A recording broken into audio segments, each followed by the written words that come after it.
بسم الله الرحمن الرحیم و کل شیء احصیناه فی امام مبین. کل شیء، امام مبین، همه چی رو داده به امام. همه چی، درسته یا نه؟ همه چی، صفات خدا، خالق، رزق میده، شفا میده. کل شیء احصیناه فی امام مبین.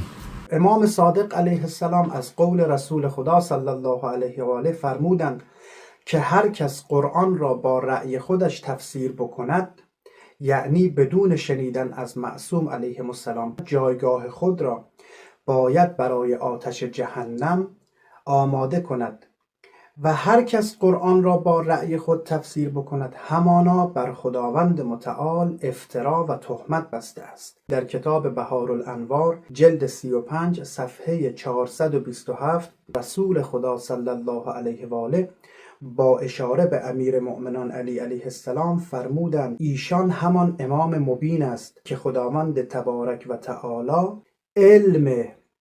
علم همه اشیا را در او جمع کرده است. در کتاب اعتقادات الامامیه شیخ صدوق صفحه 100 در دعایی که حضرت امام رضا علیه السلام می‌فرماید خداوندا هر کس که مدعی شود که ما رب هستیم یا ما خدا هستیم، از او به سوی تو براءت و بیزاری می‌جوییم.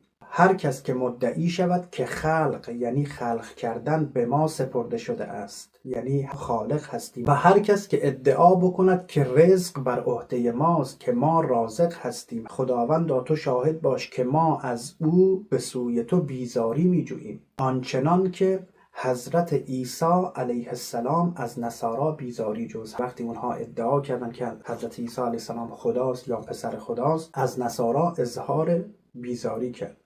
حضرت امام صادق علیه السلام می‌فرماید والله ان الغلاة اشر من الیهود و النصارا و المجوس و الذین اشرکوا. غلو کنندگان بدترین خلق هستند، عظمت الهی را کوچک می‌کنند و برای بندگان خدا ادعای ربوبیت و ادعای خدایی می‌کنند. به خداوند قسم که قطعاً قالیان از یهودی ها و از مسیحی ها و از مجوسی ها و کسانی که شرک ورزیدند برای خداوند متعال بدتر هستند.